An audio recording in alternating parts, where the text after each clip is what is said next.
প্রায় 4 বছর হলো আমাদের বিয়ে হয়েছে। আজ পর্যন্ত একটাও সন্তান ধারণ করতে পারলাম না।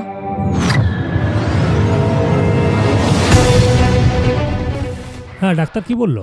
ওই একই ব্যাপার, গ্যাসের প্রবলেম। আরে বাবা, তোমার দুই বোনের মহামিলন দেখতে দেখতে আমি যে থার্ড পার্সন হয়ে যাচ্ছি।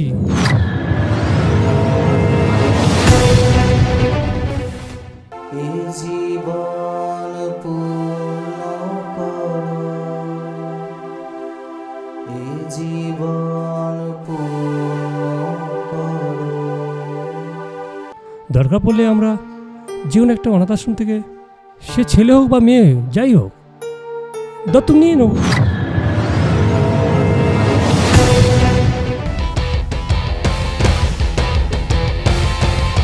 ও যদি জানতে পারে, ও যে মুষড়ে পড়বে। সামান্য প্রাইভেট কোম্পানিতে চাকরি করে।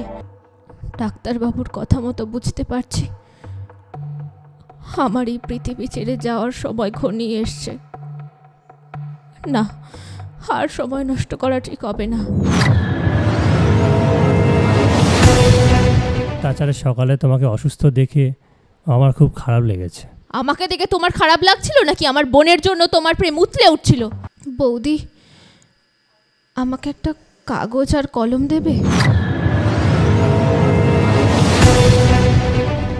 লক্ষ্মীটি, আমাকে ক্ষমা করে দিও।